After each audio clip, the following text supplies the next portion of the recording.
This won't be how to transform or when to transform, not even the push to transform. This is how it feels to transform.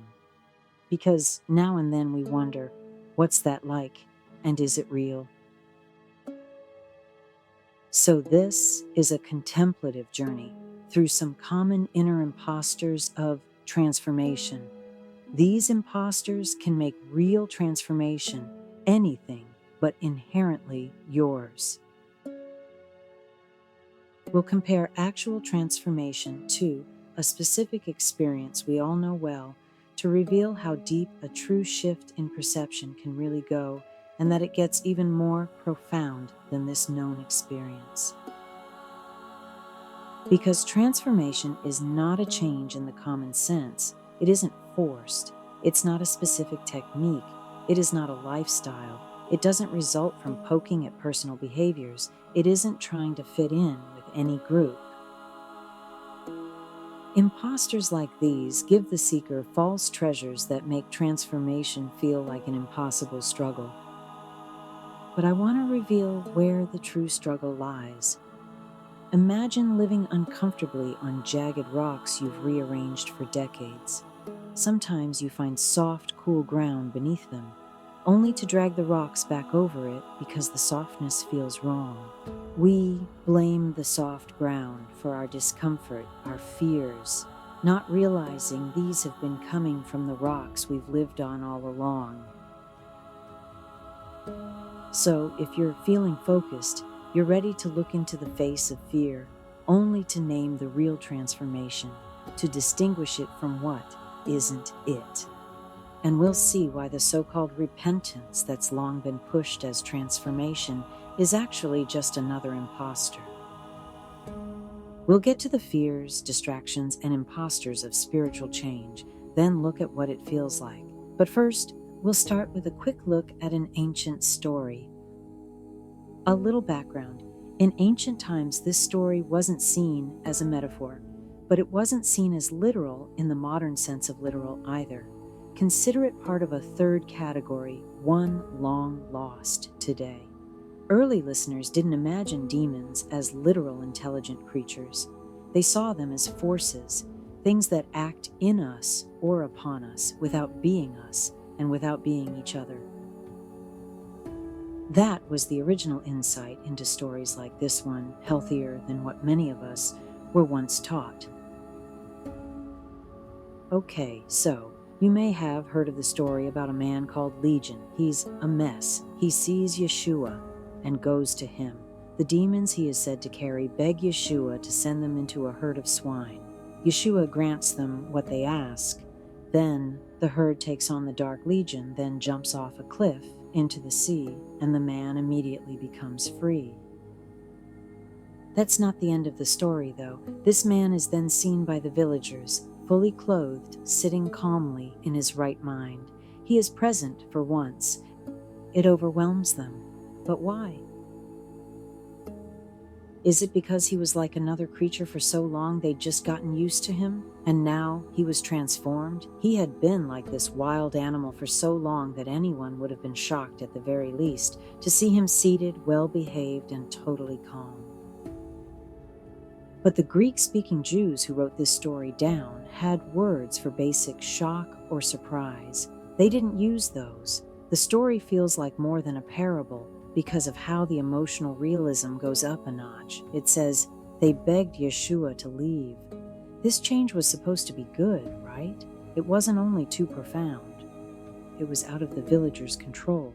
The change came from someone they hadn't been best friends with, someone who didn't live in their routine environment. Yeshua, the safest stranger anyone in that village could have met, more than safe, healing. But they ran him off. They were overwhelmed with dread.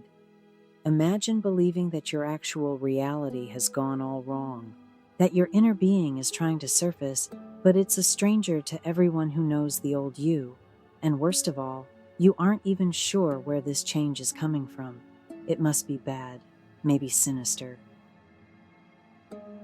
When transformation feels like a suspense novel, Your plain, old, dented little mailbox has been mysteriously replaced with one made of actual gold, complete with a flower bed around it, and like magic, it wards off all junk mail.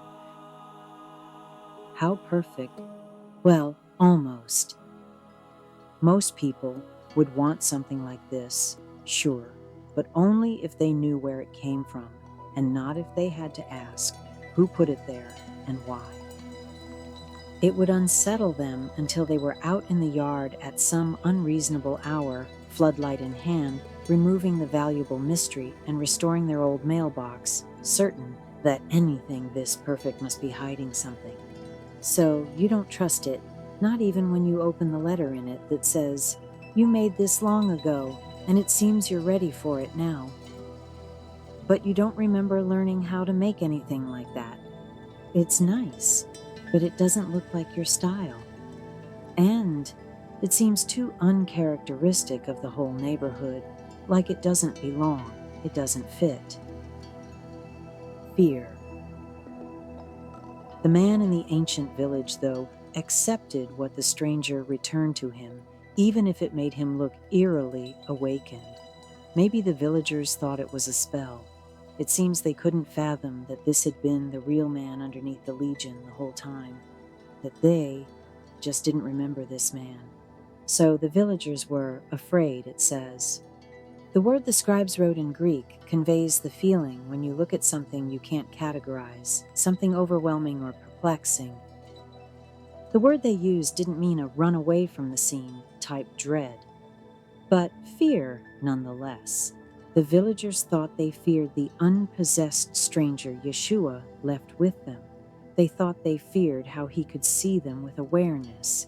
They thought they feared the purge of demons, and they thought they feared Yeshua. But they didn't really know what they feared. It sounds like inner conflict, like when you're unsure of which parts of you to trust, like this village was. Like them? We want to control several parts of ourselves at once, but when one part changes, the other parts may change too, whether to work with or against the first part. We don't like not knowing what we're looking at in ourselves, though. So, in the mix of our constant inner changes, spiritual transformation can be the hardest change to track down and confirm. We might be asking spiritual transformation to leave the village, so to speak, because we blame all our confusion on it. It's not right or wrong, it's just something people do. Identity level engineering. In the meantime, we often try too hard to discipline ourselves, our inner village, you could say, through some ongoing calculated self-engineering. So we end up trying to manage our own demons and our own junk mail without welcoming the spiritual transformation. Yet we're still operating under the assumption that spiritual transformation is something you do or something you discipline into being. I'll show you what it is soon. Yet it is not a verb. It's a shift, yes, but in what is the question? We'll get to that soon. So, people often think they fear spiritual change, but I want to reveal today that they don't, that this fear is just displaced fear. I want to show you what we do fear, why spiritual change can't contribute to fear, and a weird little look at one common change shared by probably over 90% of us that is as fundamental, permanent, and fearless for most people as spiritual transformation is for everyone. So, some of what follows may seem unrelated to spiritual transformation at first glance. But these are things we've all experienced, the fears, distractions, and imposters of spiritual change. Seeing these helps put awareness of spiritual transformation into perspective.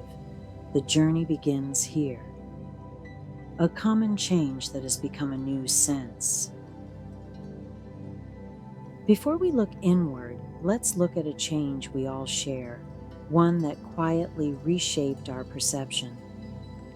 I'm going to go over the top a moment to show you a model for profound perceptual change.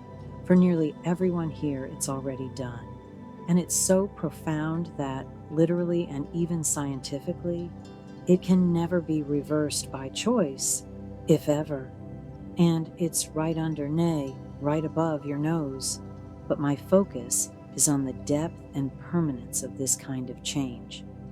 And what I'm about to show you is almost like mini proof that irreversible spiritual transformation is a real phenomenon. I wonder how many people really consider the almost invisible ways that having learned to read has transformed them. This might sound obvious, but let me show you what I'm talking about. Once we've learned how to read well, we can't block out the meaning behind any of the words we spontaneously look at. Almost anywhere we go, written phrases end up in our line of sight. I'll skip the technical science here that explains why we involuntarily understand long-learned words. But we know that once detected by our eyes, words and phrases are instantly interpreted by our minds. Even if you're just looking at clouds or an airplane, not straight at a billboard, its words have already registered consciously in your mind in a single heartbeat or an eighth of a second. Under ordinary circumstances, you'll never block them out once you learn to read, because your mind picks it up and auto-reads it, so to speak. What's the big opinion on that loud bumper sticker or that line of billboards as you drive by? You might even wish you could unsee that billboard's message, but you can't. Some inspire you, others might make you sigh. The point here is that alone in your car, without anyone being present, it feels like 100 people are talking to you as you drive down a city street with the radio off and a dead cell phone. You remain aware of mute chattering phrases. For better or worse, we can sense mute chattering through a mere glance. How does that happen? It couldn't be possible if we never learned to read, and we have 5 biological senses, but the brain treats literacy like it's an extra sense. You have to literally close your eyes to make it stop, or the brain keeps interpreting everything you look at, forcing you to have full knowledge of even things you'd rather not read. By learning to read, we created a change in our vision, so to speak, so that our eyes don't just enjoy the city itself like we would otherwise. The trees, the brick buildings, fountains, the park, sunsets, gardens. Instead, our eyes see the thoughts of others, transferred to us through symbols slathered throughout some otherwise simple, even meditative landscape. If we hypothetically never learned to read, a different perception could be so easy to achieve. We usually take for granted how a change we may hardly even remember has transformed the entire way we experience this world, resulting in words that float around in the backgrounds of our lives, whether we like or don't like some of them. We can imagine changing back to being non-readers, becoming innocent and unburdened by intrusive phrases again. But we are forever changed. Glance at any sign, poster, t-shirt, even indirectly. Your mind slurps it in, and there's nothing you can do to stop it. Because literacy is about as fundamental a shift in perception as is actual spiritual transformation. And for most, both of these remain with you. They aren't temporary. We can't always remember the actual process of learning to read, but the inescapable, profound change it creates in our life experience is one layer of what real transformation is like. Let's journey on to another aspect of this mystery. How do you identify a quietly invisible mountain? Through its behavior or through the way the birds fly around it and how the snow lands softly on it? Mountains don't move. So, an invisible one could be really hard to find unless you see the rain pooling on it, spilling off in torrents that look like they come from nowhere. It is grounded and seen only through the subtleties. Not the subtleties of what it does, but of what it doesn't do. Unlike a cloudy sky, it doesn't change its look often. It doesn't try on new patterns of behavior or change moods. It doesn't insist on being recognized.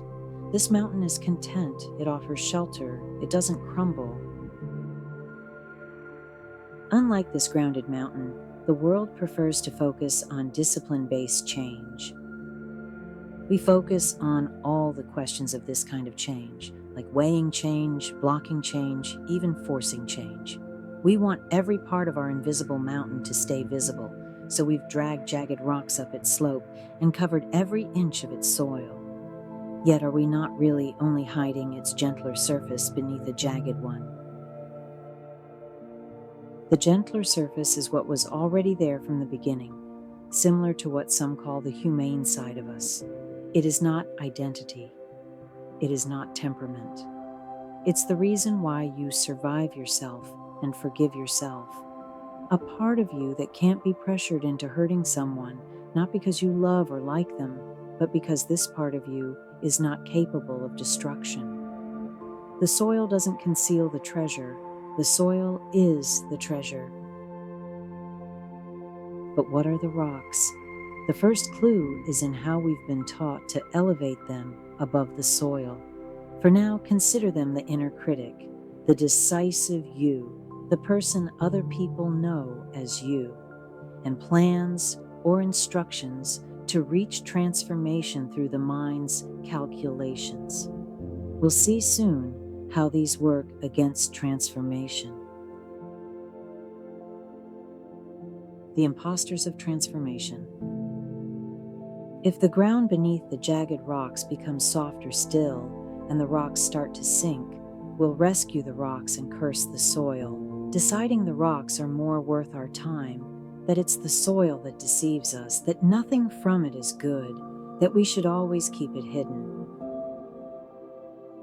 Where others are harsh and vengeful, our hidden soil is not. We're taught to be ashamed of it. We can't even understand it since it's invisible, and it cares not to announce its ways. Instead, we move the rocks after every rain to hide this invisible softness, and we collect bigger and bigger jagged rocks. We call this change, but these are just calculated, not intuitive changes. So in other words, spiritual change has long occurred and is still in progress beneath all our calculated changes.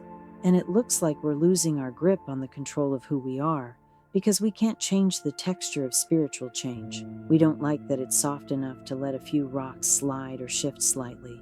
We can get annoyed with this gentle texture that isn't supportive of our superior, overvalued rocks. We don't know that soil is the transformative part. We think it's the problem because we take its good intentions out of context and villainize this part of us. So we keep searching for our spiritual transformation, our peace, contentment, understanding.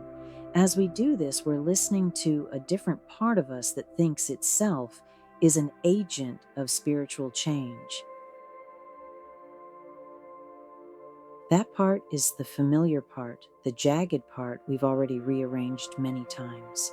Mistaking the rocks for something spiritual and wise, we live in the delusion that we can control fundamental change with our calculating minds because we've already moved the rocks around at will.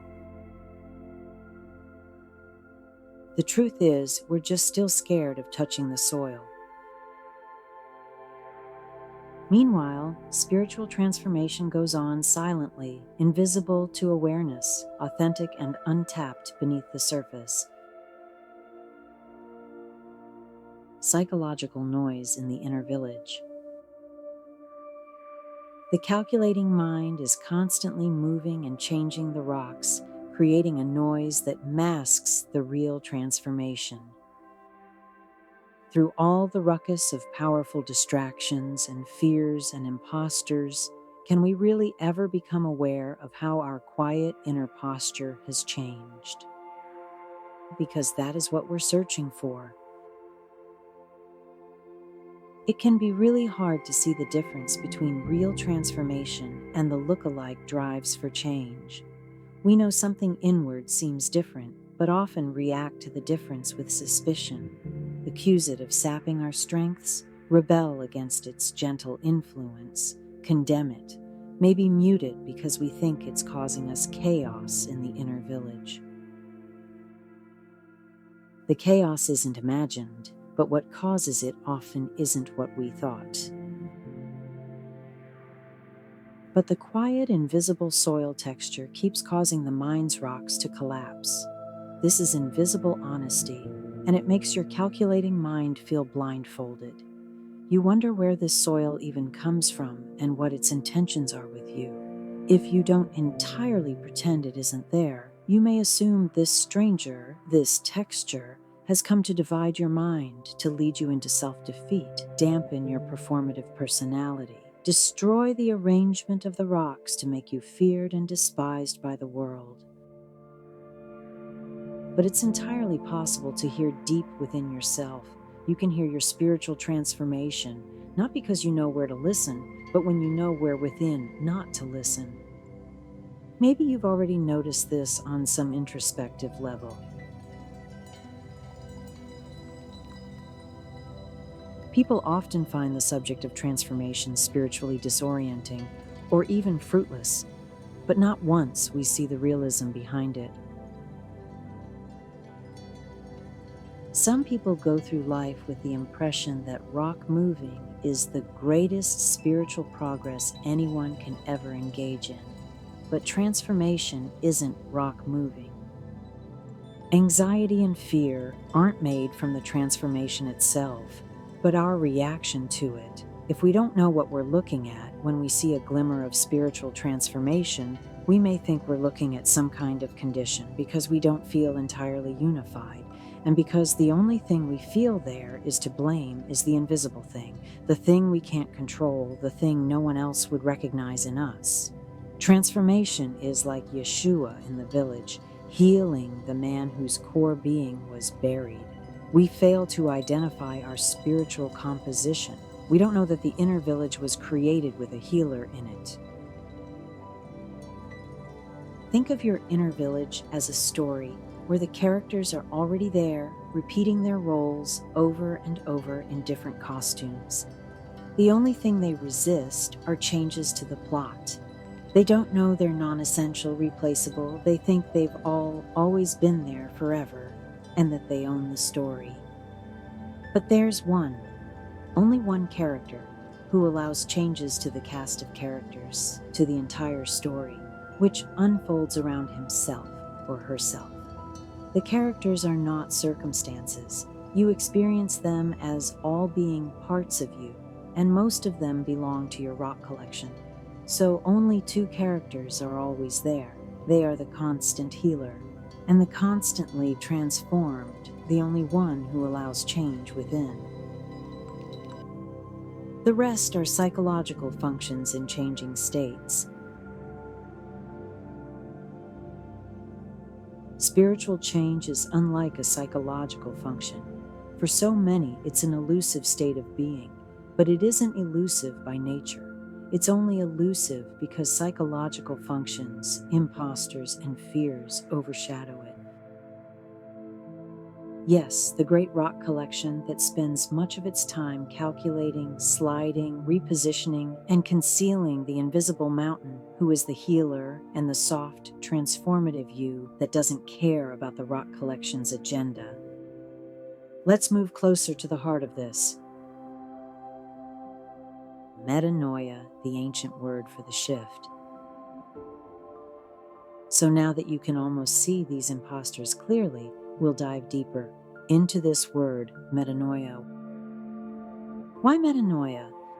Because there are tidy little religious teachings that attempt to tell you what it's like to transform, but those descriptions are just a new rock collection on our invisible mountain. Much of religion knows very elementary stuff about real transformation. Transformation is nothing like the regular psychological states that you undergo when you resist temptation, do what you're told, or follow social influences. And serving God in the mainstream way, rituals, devotions, lifestyle rules. That's not spiritual transformation. It is, at best, religious devotion. And anyone can practice devotion either in the rocks or in the soil, but devotion is not transformation. What's missing? Repentance? That's not spiritual transformation either. It is another imposter. Sorrow or regret can lead to a change within, sure. But once I show you what real spiritual transformation feels like, you'll have no doubt that repentance is not the real path to transformation. Spiritual dissonance tells scary half-truths to the village within. We're getting deeper into this journey.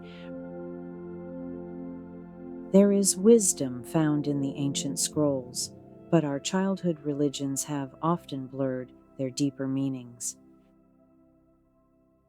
Can a human be like God? I don't mean divine. I mean in perception. I've never seen any human turn into a god. That's not what I'm reaching for.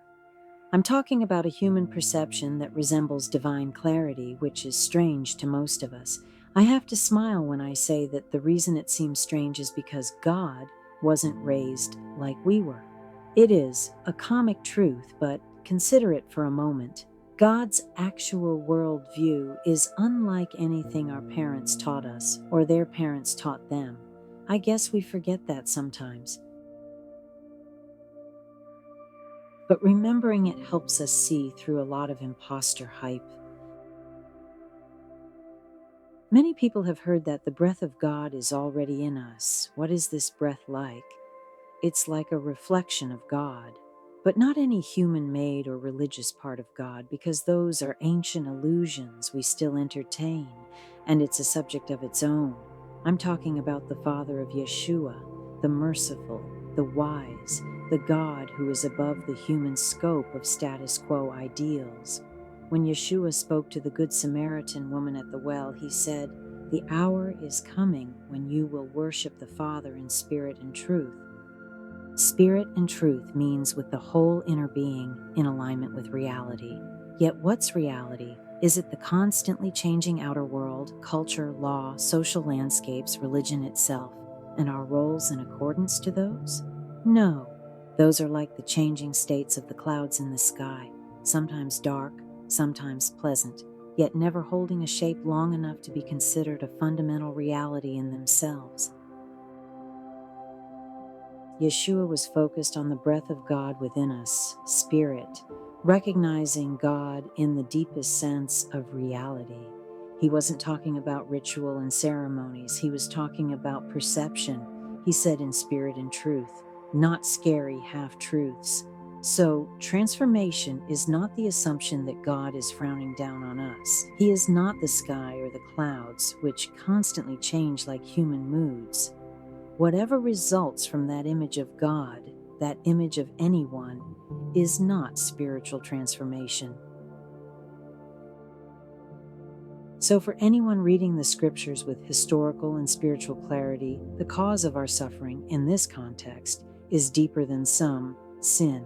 It's deeper than rage, vanity, impatience, addiction, shame, pride, and conflict. It's spiritual dissonance. By its nature of truth, no invisible mountain in anyone wants to hurt another. The mountain leads no one to defeat themselves, to parade themselves high in pride, or believe themselves low in shame, or stew in dark assumptions about others or themselves. It is not in our true nature, but in our learned ways to war, fight, yearn, resist. No one wants to live in a dilemma between contentment and misery. All these other things are our jagged rocks, which offer us no real spirit or truth. Here's something else that helps us see through imposter hype.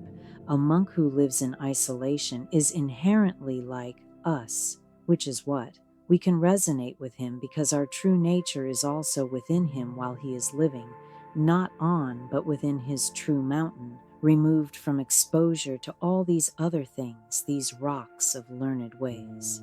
His or her mountain isn't holding hordes of rock collections. Without these, even with less of these, it becomes clear to us what our true human nature is. But the inner villagers are always on the move. They attract more attention from us and others than our true nature does, even though They are the non-constant characters in the inner village story. We look inward and often we see them first, so others assume these are all there is to the inner story. They think our deepest intent is to do what these surface characters do. We even think this of ourselves, but the breath of God within has no dark intent. Religion can make this truth harder for us to see, and the common teaching around repentance makes this truth seem almost as strange to us as Yeshua was to that village. Repentance says you wanted to do evil deep in your core. By its logic, the man wanted the legion to possess him. You want spiritual baggage you would not be relieved to shed your rock collections. But the logic of repentance is flawed because the original word in the ancient scrolls is not repentance. It is transformation, a shift in perception, not sorrow for doing as we were taught, which was to follow things that originated outside of ourselves and with suspicion toward the part of God that is within everyone. But Jesus, Yeshua, was well familiar with the puzzles that religious doctrines often lay on us, like only more rocks which will someday be cleared off the mountain of transformation within. Those rocks will tumble. Repentance, the well-dressed impostor of transformation. Repentance isn't in the scriptures the way people think. It's the wrong word, a known mistranslation. The original Greek word, metanoia, has no association with sorrow, guilt, or emotional crumbling. The transformation in the scriptures is not repentance. The metanoia in Greek and in proper ancient context translates to a change of the mind, a shift in perception that follows an insight. It sounds like attitude, but it's deeper than that, because attitudes readjust with the rest of the clouds in the sky. But transformation is a shift in perception grounded in the deeper reality. So, to break it down, metanoia is neither the thought nor the perception, but the shift, transformation. Yet this shift is specifically in perception. The shift doesn't target an attitude or self-image, but churches often do. Sometimes mistaken, as we all have been, the religious are still well-meaning human beings, not the designers of what they follow. That said, there's a reason repentance becomes one of the biggest products in formal religious systems. It's like being sold a weight loss bracelet made of paper. I'm not saying anyone does it on purpose, but metaphorically, they hand you something they know won't hold. You pay for it with the belief that this paper can create genuine remorse. Just wear it, and you'll change. But the bracelet always falls apart, so you keep going back for another one. Repentance gets preached again and again, because, ironically, the failure of the product keeps the cycle alive. Especially in teachings where they tell you never, ever to trust the soft soil. And while you're going back, they're preaching that self-criticism, tough self-love, and stiff self-discipline all lead to spiritual transformation. Pray hard and feel troubled about not feeling troubled. They lead you to believe you can force genuine remorse. But no person has ever actually achieved remorse through pressure, no matter how hard they pray, no matter how deeply troubled they feel about, well, not feeling troubled. And they're led to shun the soft soil, more of the same. So no, we haven't imagined this. But let's leave the paper fear with its source. Here's the reality. The ancient scrolls, often blurred today, teach that any genuine remorse will be downstream of metanoia, not upstream. Remorse isn't the engine of change. Change is the engine of remorse. Why do we instinctively know this, if even quietly? God made each person to resonate with their unique inner honesty. Real transformation is already inside of you. It is your instruction, and sometimes you aren't conscious of it as it goes on beneath the surface, like real things always do. But it always reveals itself. It guides you, With or without the paper bracelet, how can it be that simple? We often forget that honesty, spiritual realism, is a trademark of God. Spiritual transformation shifts your inner posture, your way of seeing, your orientation toward reality. It shifts your perception beneath the noise of your inner village. So, what's the real difference between metanoia and repentance? The church way is to shift behaviors. Yeshua's ancient way shifts perception, not behavior. You can change behaviors in an alligator. Let me see anyone shift an alligator's perception, then we'll see a new creature. Knowing that true spiritual transformation goes deeper than the prescribed instructions will ever take you is the first sign of awakening to what's already within. You want to peer inside this mysterious realism. You begin to imagine yourself transformed. You ask sincerely, what would that even look like? And as you step slowly, wisely, and carefully away from those instructions and toward the breath of God, who dwells within our quiet, invisible mountain, you start to get more developed ideas of what you are changing into. It's your true perceiving nature becoming emptied of the legion of rocks within.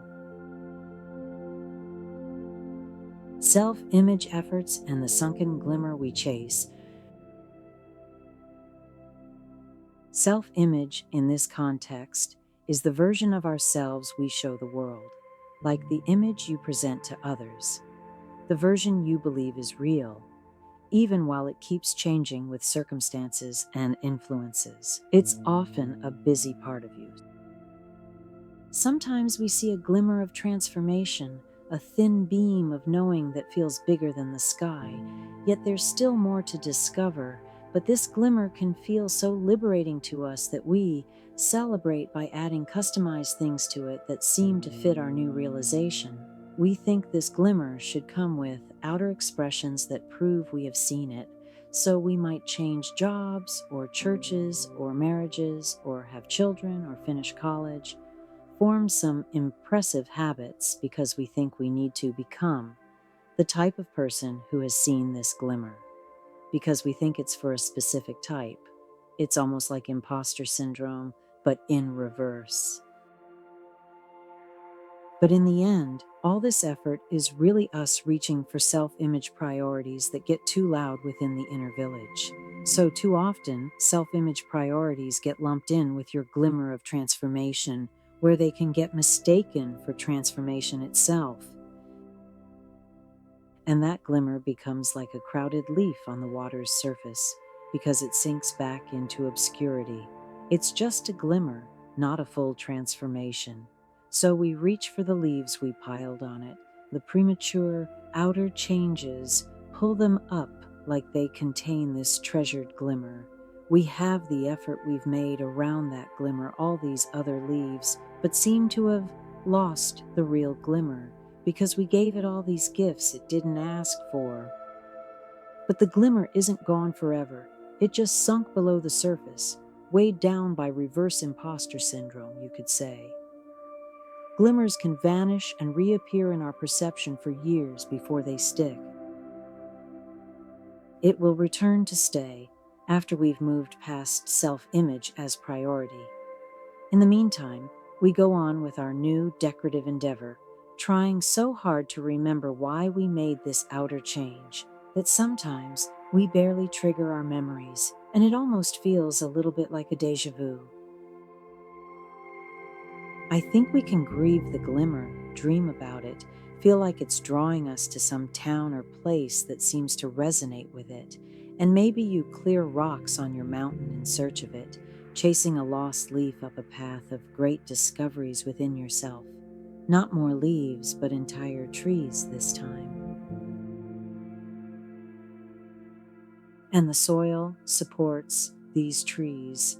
They are neither imposters nor transformation. They are liminal passages that can't coexist with the rocks. Their rare and beautiful natural outgrowth pushes rocks away, because trees and rocks can never stand in the same place. Sometimes we wonder what breath within us makes us eternal, what makes our soil so soft. How can we say the perception we've sought has always been there? Are we born complete, or are we still in the womb of God and holding His breath? You are like an ancient scroll buried in a remote cave beyond the waterfall. The jar that holds your transformation is made of the clay beneath the soil of the mountain. But there is no ink on the scroll, because it comes from a time before time, when the only ink, the only word, was on the breath of God. There is transformation in everyone long before we discover it. Put another way, transformation is a presence, modest, reserved, subtle, present as both an untapped perception and a realized perception alike. There's no inherent difference between these. You can imagine it as water that flows under the ground while some from that same stream seeps up. These aren't two different waters. One is revealed and one is not yet revealed. How would we even begin to feel this?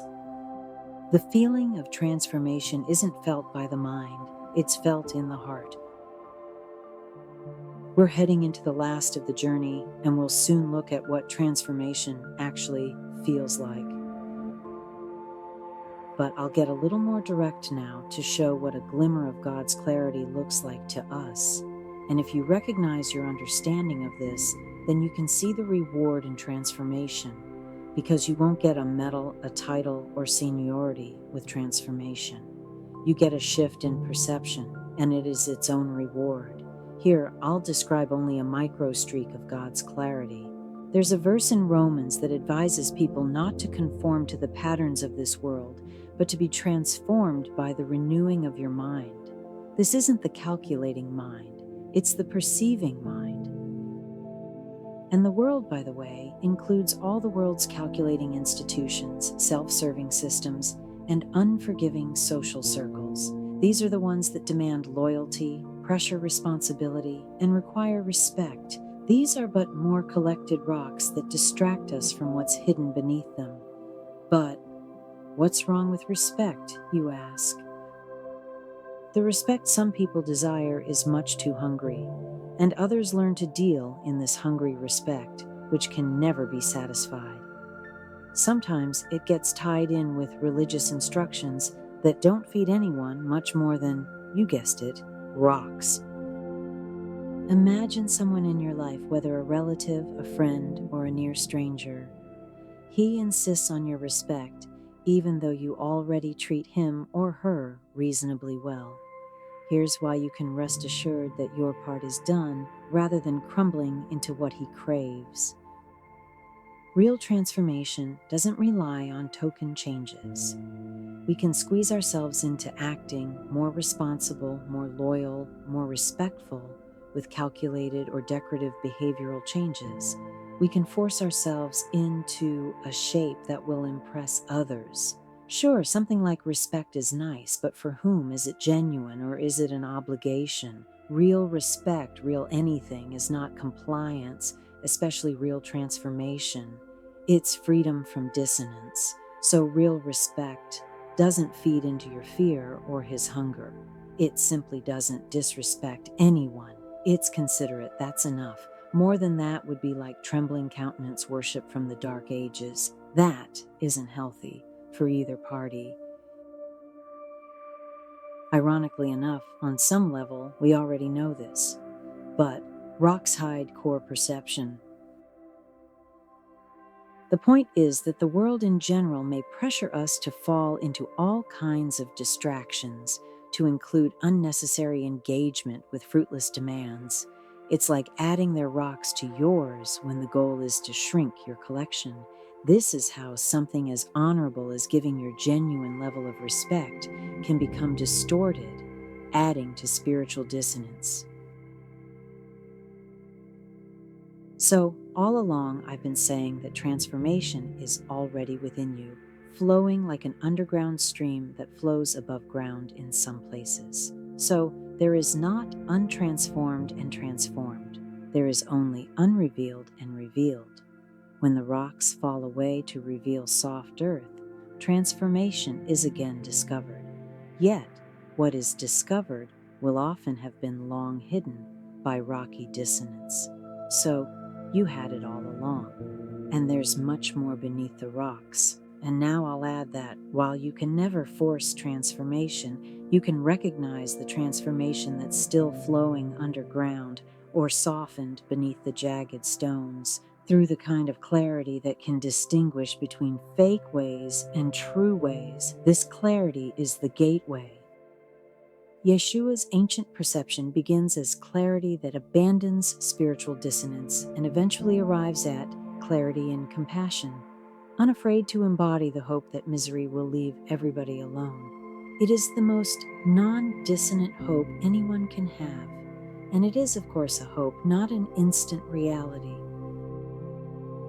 This world is troubled, and all the people we see have good and sometimes not good in them. We've been not very nice sometimes, but with transformation, even the glimmers, we know instinctively that it's not on purpose, not an ideal, that no 5-year-old ever says, I want to grow up to be a bad guy. We know instinctively that trouble is the one thing no one ever wanted. Reading the deeper human reality that the imposters, fears, and distractions veil is another sign that the mind is waking up. We almost know what transformation is now. In metanoia, there is fearless hope, living hope, for everyone in the world to escape their misery somehow. Transformation doesn't change the world, it changes you. There's a verse about a fig tree. Yeshua speaks in Matthew 24. He says, when the fig tree softens, when its leaves appear, you know summer is near. In other words, you already know how to read the signs of nature. Learn to read the signs of awakening in yourselves. Reading the signs is reading the spiritual reality. It's the opposite of dissonance. Metanoia is when the mind that looks for what you're changing into perceives itself, then asks the heart whether it can yet recognize others in itself. And when the answer becomes an urgent yes, yes, I see them in me and me in them constantly now, the best and the worst. I can't unsee this. Then what we've done is this. We have shifted our heartfelt perception so completely that we can sometimes feel like another species, a being so different to the prior self, that we know there's no unlearning how to read the deep needs and fears and sorrows and hopes of all the people we encounter. We have discovered a quality of compassion that defies dissonance and is free of the capacity to respond to anyone's objection or reservation against it. Our mountain cannot hold other people's rocks. We can't not read the spiritual reality, profound change that you cannot unlearn. It feels like you've become another species, because it feels like turning fully human for the first time. It's like entering another dimension. Spiritual transformation, metanoia, is so profound that you can never go back to just accepting life as a dull series of gain this, achieve that, impress these people, respect those people, surface level. Metanoia is a real thing, not a sheer impossible ideal. But something here dies forever: blame, harsh criticism, and all their related longings and miseries. You realize that on way more days than not, you have zero desire to join with the world in condemning itself. It all looks different, and it is a little scary here and there at first because your calculating mind isn't sure if you know this new person. But ironically or counterintuitively, you just trust this new person, who is God in you. And he's not what they've said. No, he's beautiful. And then you're beginning to feel what he feels toward absolutely everyone. Not reaction, not distraction, not dominance or forced anything, just goodwill. Because after the shift, you can't resist becoming part of the solution. You find yourself offering hope when it's your turn to respond. Things you once felt obligated to participate in start to look like wet cardboard boxes you can simply walk away from. Because former distractions collapse and your clarity is free from containment, you're present now. You hear yourself, you hear people, you hear God, and you feel found because you're no longer lost in unfulfillment. Where fear once lived, compassion rises.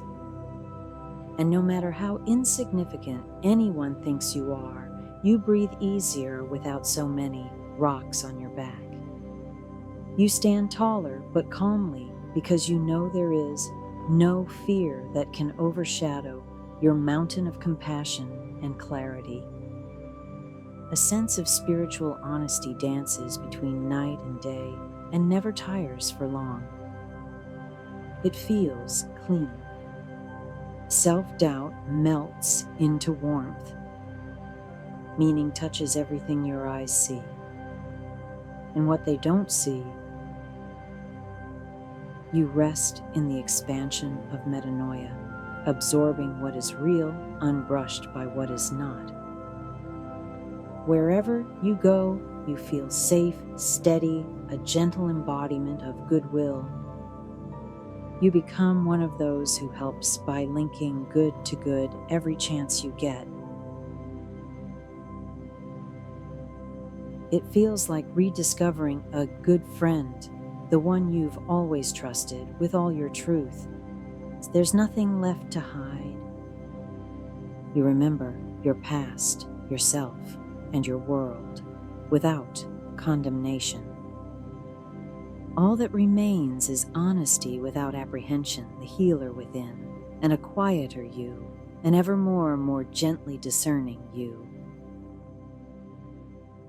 Then one day, it occurs to you that the calm in your smile is only a thin sliver of how God feels.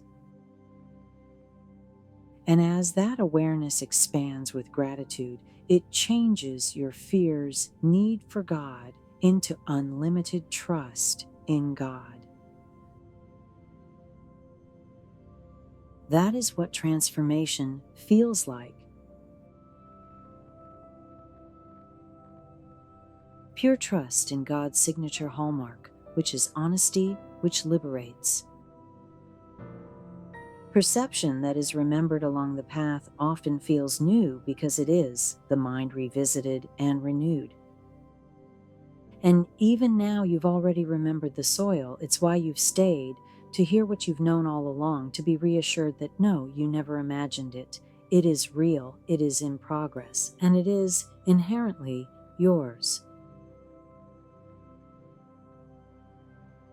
We've reached our destination, and I know you have some quiet contemplations ahead of you. What is within is honest, and honesty has layers that reveal that transformation is a real thing beneath psychological parts and outside of changing systems.